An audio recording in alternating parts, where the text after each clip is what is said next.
রসুল পাক সাল্লাল্লাহু আলাইহি ওয়াসাল্লামের আল, আমার নবীর স্ত্রীগণ।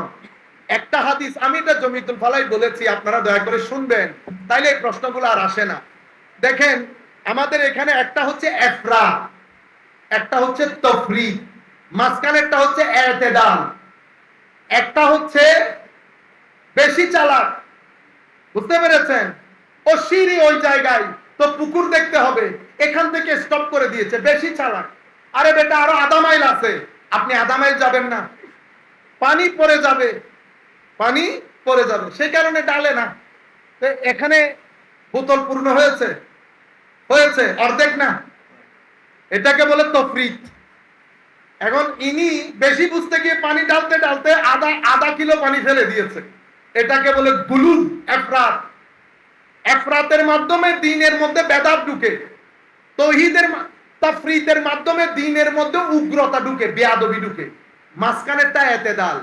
আমার নবীর, আমার আল্লাহ কোরআনে পাকের মধ্যে আয়াতে তফসির বলে নাই, ইন্নামা ইউরিদুল্লাহু লিইউযহিবা আনকুম রিজসা আহলাল বাইত ওয়া ইউতাহিরাকুম তাতহীরা।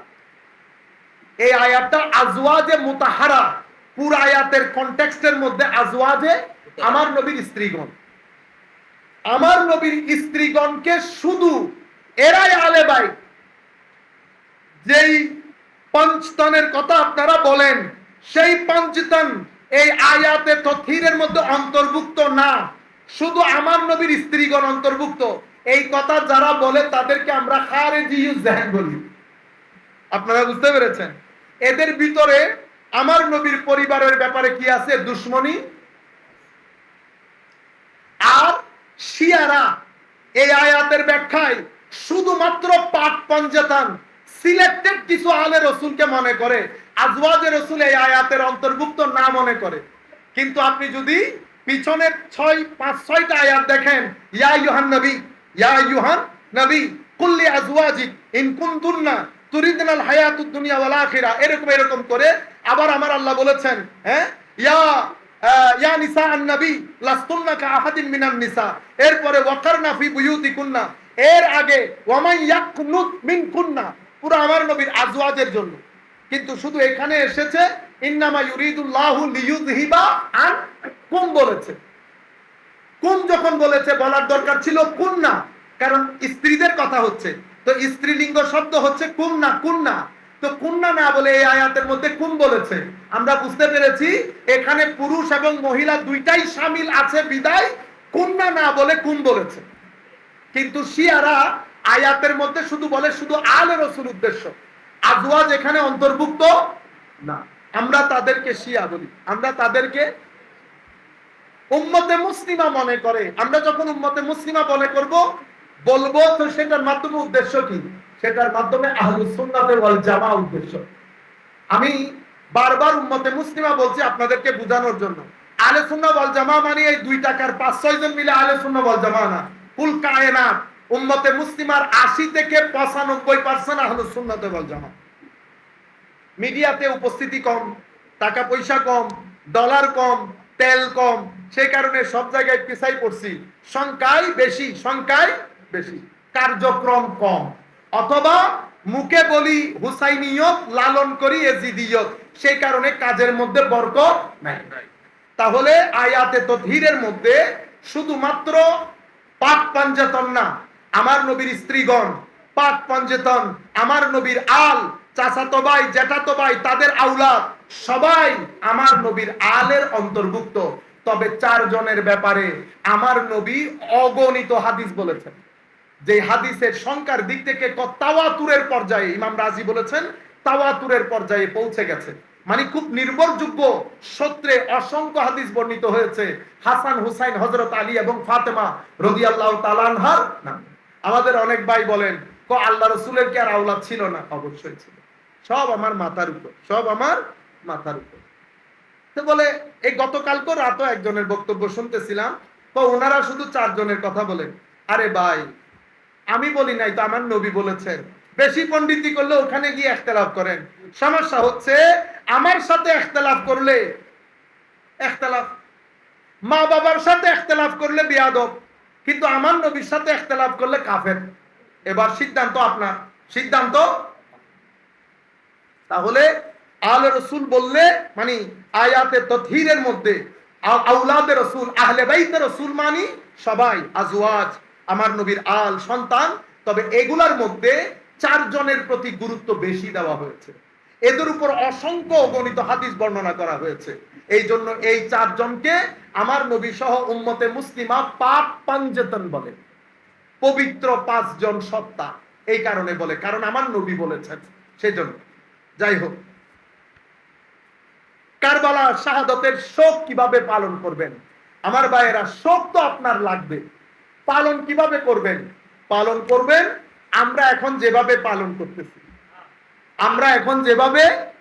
করতেছি, জমিয়তুল ফালাতে যেভাবে পালন করা হয়, ইনশাআল্লাহ আগামী 11 তারিখ, কয় তারিখ?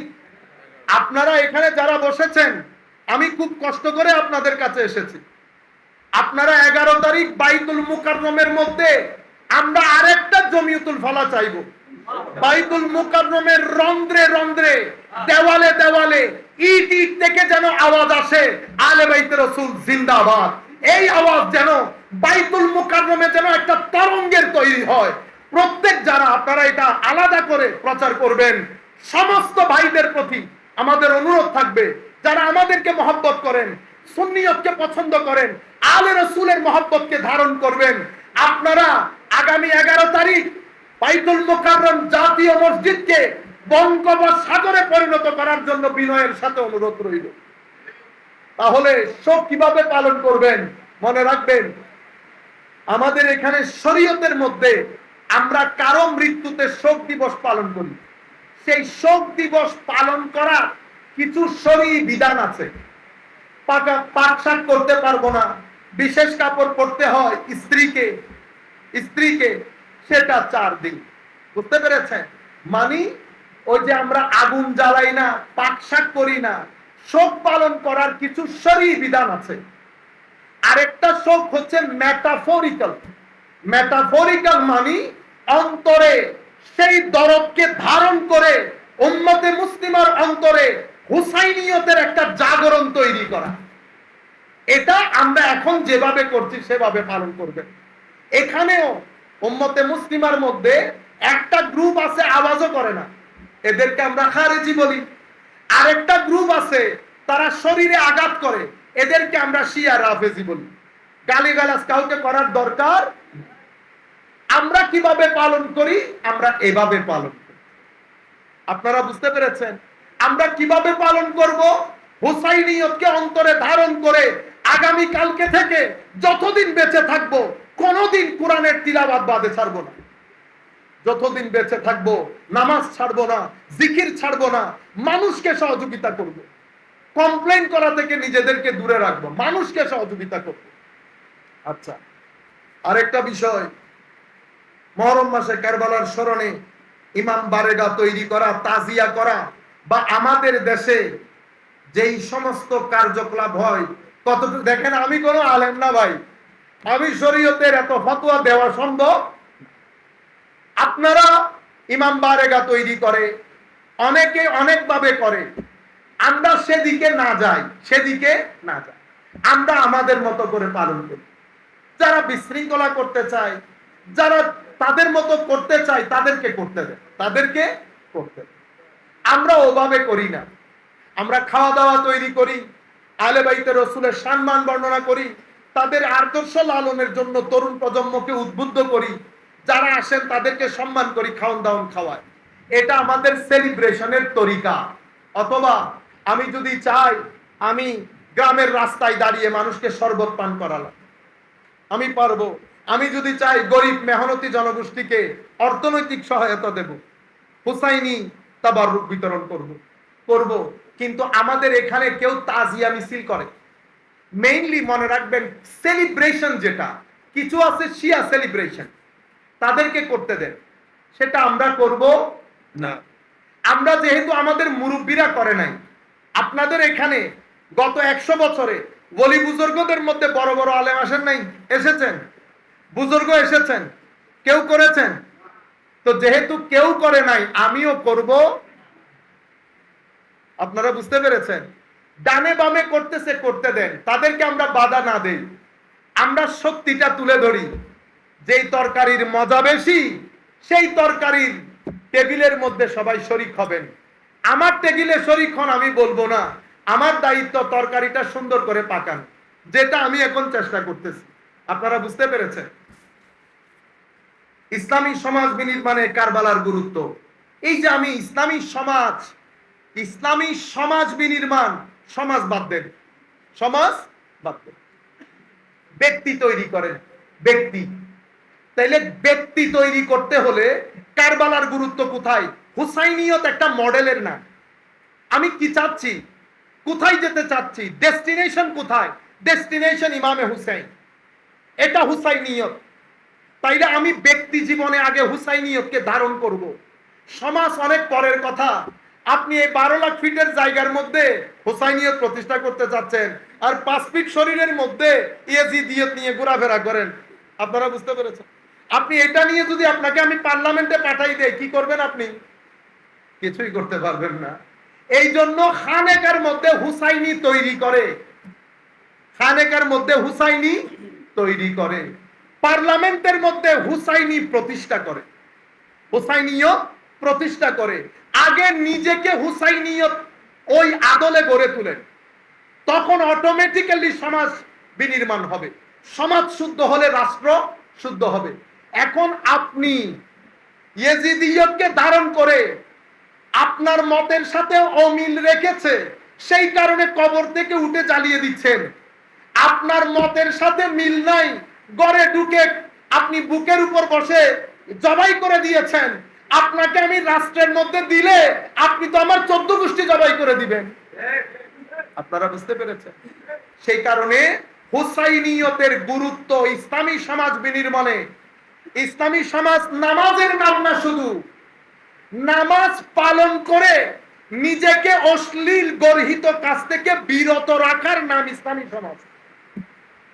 কোরআন পড়ে হেদায়েত বুঝার নাম ইসলাম না। কোরআন পড়ে হেদায়েত বুঝে নিজের সিনাকে পরিষ্কার করে নূরটাকে রিসিভ করার নাম ইসলাম।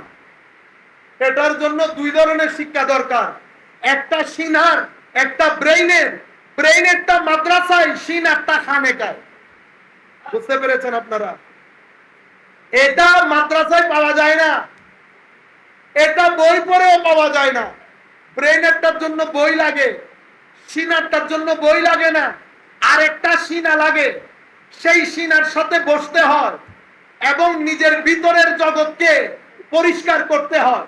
তখন সিনা টু সিনা এটা এসে যায়, এটা নূর। আর মাদ্রাসায় যেটা শিখেছি সেটা হেদায়েত। দুইটা যখন একসাথে হয় তখন ইসলামী সমাজ বিনির্মিত হয়। যেটা আমার নবী 13 বছর সময় নিয়েছেন মক্কায়, 10 বছর সময় নিয়েছেন মদিনায়। ইসলামী সমাজ বিনির্মিত হয়ে গেছে। এর আগে কাজ করেছেন কিসের উপর? তেলাওয়াতের উপর, তালিমের উপর, তাজকিয়ার উপর। পিউরিফিকেশন, এডুকেশন, রিসাইটেশন, পড়ানো, শিখা, নিজের ভিতরকে পবিত্র করা। নিজে পরিবর্তন হয়েছেন, মদিনা শরীফ গেছেন, প্রথম 2 বছরে ইসলামী সমাজ বিনির্মিত হয়ে গেছে। আপনারা বুঝতে পেরেছেন? পরিবর্তন হতে 15 বছর, 13 বছর, আর সমাজ প্রতিষ্ঠা করতে 1 বছর, বরং আরো কম সময়। আপনারা বুঝতে পেরেছেন? কারবালার মর্মান্তিক ঘটনার জন্য ইয়েজিদের পাশাপাশি কুফাবাসী কি দায়ী নয়? আলবত দায়ী। একজন মুনাফিক আর একজন বেঈমান। ঠিক বলিয়েন না রে ভাই? আল্লাহ মেহেরবান। কুফাবাসীর কথা আমি বলি নাই। হযরতে আব্দুল্লাহ ইবনে উমরকে জিজ্ঞেস করেছে ইহরাম পরা অবস্থায় মুসামাসি হত্যা করতে পারবো কিনা। কি বলেছেন? আপনি কোন দেশের? আমি ইরাকের। তুমি মিয়া 3 দিন আগে আমার নবীর কলজার টুকরা নাতিরে জবাই করছো, এখন আইসা আমার কাছ থেকে তুমি জিগাইতেছো মাসি মারা জায়েজ কিনা। কি পরিমাণ ক্ষোভ কুফাবাসীর উপরে। তো এই উত্তর আমি আব্দুল্লাহ ইবনে উমর দিয়ে দিলাম। আব্দুল্লাহ ইবনে উমর যেই ক্ষোভ রেখেছেন, আমরা সেই ক্ষোভ ধারণ করি। माशाअल्लाह। हाँ, दुश्मन अहमद पे शिद्दत कीजिए, मुल्हिदों की क्या मुरव्वत कीजिए। ঠিক কথা বলেছেন। হ্যাঁ, তো আমার নবীর দুশমনের উপর কি করেন? কঠোরতা অবলম্বন করেন। কিভাবে? মুলহেদোं की क्या मुरब्बत कीजिए, এই জায়গার মধ্যে উনি বলেছেন আমার নবীর বিরুদ্ধে যারা বিদ্বেষ রাখেন তারা মেইনলি মুলহেদ, এদের কোনো ব্যক্তিত্ব নাই। এদের ভিতরে যদি তালোয়ার দিয়ে কাটতে চান, 3 শের এটার 3 কবিতার লাইনের পরে বা 4 লাইনের পরে বলেছেন ইয়া রাসূলুল্লাহ কি কসরত কিজি, বেশি বেশি করে ইয়া রাসূলুল্লাহ বলবেন, এরা 2 মিনিট আপনার মজলিসে বসতে পারবে না, ছেড়ে চলে যাবে। মহিলারা পুরুষকে পায়ে ধরে চুমু খাওয়া, সালাম করেন। আমার ভাই, আমি যে প্রশ্নগুলো কামনা করতেছি সেই প্রশ্ন করো। পৃথিবী অনেক পরিবর্তন হয়ে গেছে। আপনারা যে প্রশ্নগুলো নিয়ে সব সময় ব্যস্ত থাকেন, এখন যাদের বয়স 10 বছর 15 বছর, তারা কিছুদিন পর 25 বছর হবে, তারা কিন্তু এই প্রশ্নের ভিতরে নাই। আমাদের যারা মাদ্রাসায় পড়ে, আকায়েদে নসফি পড়ে, আমরা জৌহর পড়ি, আরজ পড়ি না, এগুলার প্রশ্ন বর্তমান সমাজের প্রশ্ন হচ্ছে আল্লাহ আছে কিনা।